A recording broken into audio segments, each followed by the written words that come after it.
So thank you everybody for attending. My name is Ken Smith. I'm one of the co-founders of Hopara, and I'm going to be your host for this webinar, How to Build an Agile Digital Twin in 30 minutes or less using ChatGPT and Hopara. First, a couple of housekeeping details. We're going to be recording this, so if anybody needs to drop off early, or if you would like to share it with a colleague or friend, we'll be making it available in 24 hours on our website.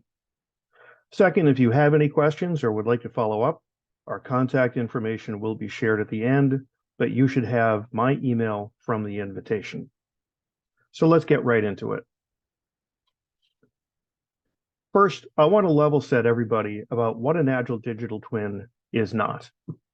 An Agile Digital Twin is not a full-scale twin with rich graphics, 3D motion, and a gaming-like environment. These require an order of magnitude more data to build the models, which means the cost to create, maintain, and then view the data are much higher. And the time involved in creating a full-scale twin is much longer as well. Now, on the other end, an Agile Digital Twin is also not a KPI dashboard with just charts and graphs. These can be created very quickly using applications like Power BI, and they can cost as little as $10 to $50 a month. So what is an Agile Digital Twin? It's a digital representation of a physical object or analog work process. In essence, it's a detail-on-demand system with semantic zoom and custom canvases such as floor plans or multiple floor plans for a large building.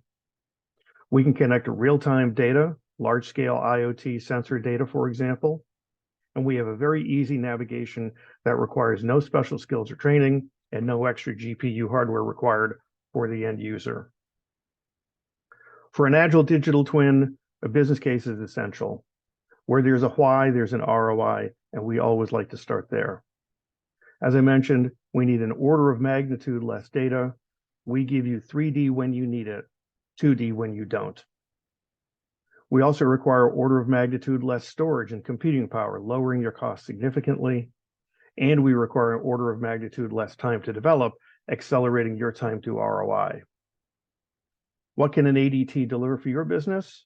High-end user satisfaction with seeing data in context. Ease of use and navigation means better data and insights. And speed to discover and troubleshoot means less downtime. Let's get right into the demo. Now, I want you to imagine that you're a lab operations manager and you need to track sensor data from lab equipment across a network of 3 facilities nationwide. Maybe you want to improve equipment performance by checking the maintenance records. Maybe you want to help others in the lab find the right equipment at the right time. Or maybe when you get that 2 a.m. call because a piece of equipment is broken, you want to quickly scan all your sensor data, put it into context, and react quickly so you don't have to jump in the car and drive to the lab at 2 a.m. What you're looking at here is our dashboard.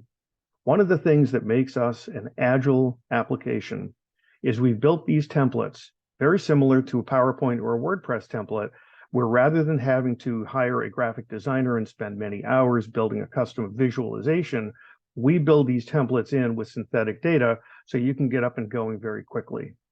So for this example, what I'm going to do is I'm going to create a new lab app, and I'm going to call it Webinar Demo. So now our system is connecting to the synthetic data, and what you'll see is a very quick time. There's the beginning of your first Agile Digital Twin. You notice we have 3 labs, Lab 1, Lab 2, Lab 3. There are low-level alerts coming off here. There are higher level of alerts blowing off there. Let's drill down into Lab 1 and see what we see. Here we have a 2D model. As I mentioned, it's 3D when you need it, 2D when you don't, and at this particular zoom level for this particular map, you really don't need the full 3D model. You have rollover for each one of the sensors.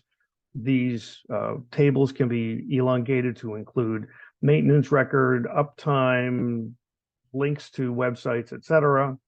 And what I want to do now is I'm going to zoom over to Lab 2.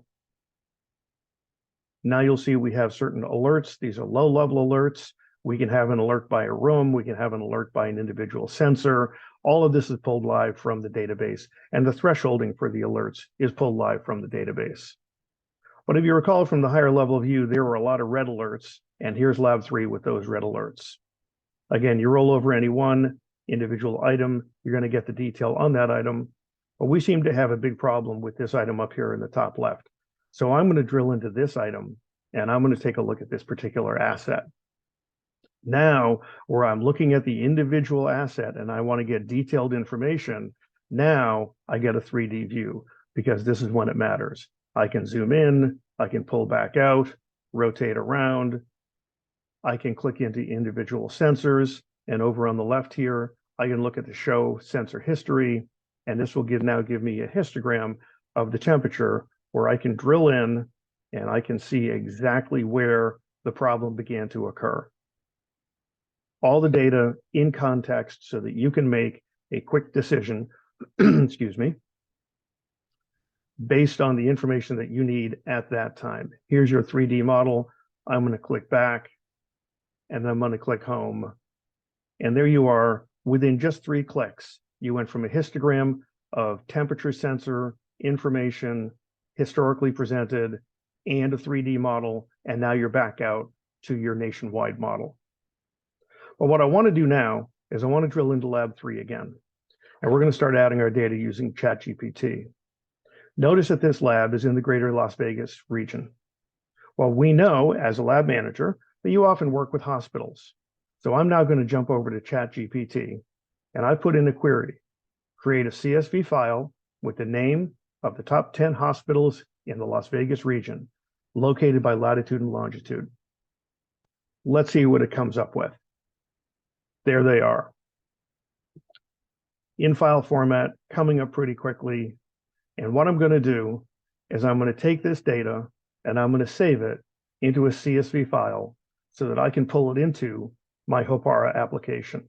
So there's the list for you right there. And now what I want to do is I want to add this to my data sources that I'm going to use to edit the ADT. These are the various data sources that you can use with Hopara, Postgres, single store, timescale, etc. In this case, because it's a CSV file, I'm going to go to DuckDB, and I'm going to pull in a new file in the top right here. I'm going to pull in a new file, and we're going to call this hospitals. I want to have it create my query automatically, and I'm going to go find my file. There it is right there.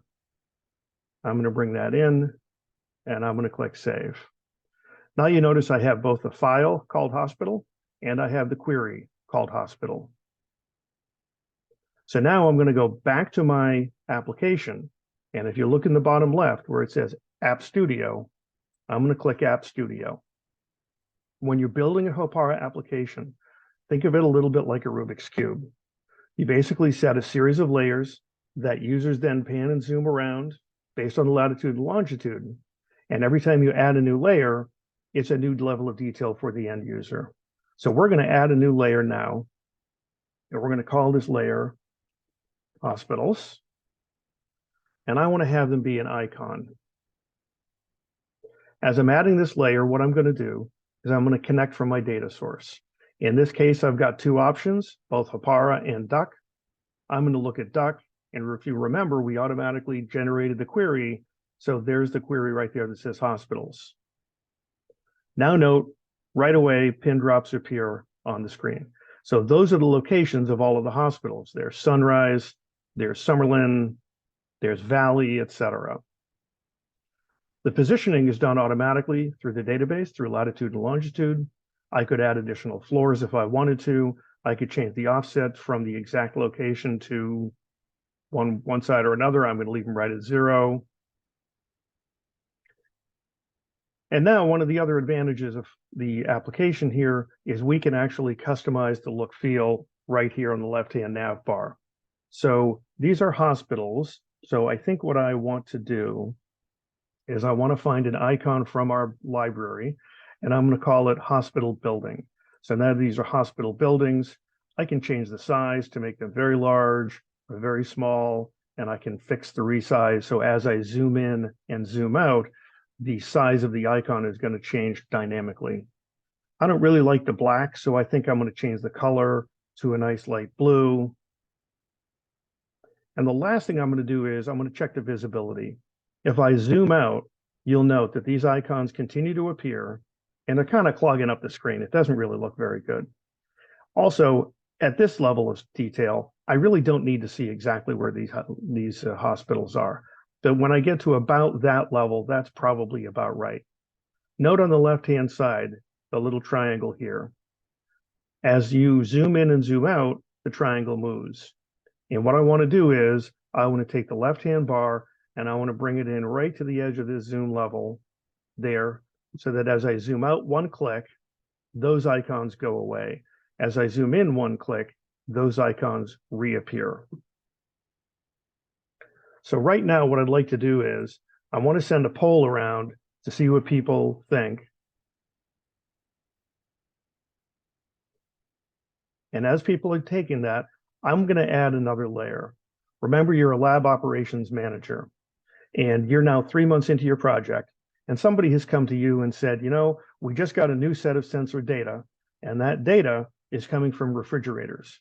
So we're going to click New Layer. I'm going to drill into this floor plan in detail. You see the individual icons here. I'm going to call this layer Refrigerators. Again, we're going to do an icon.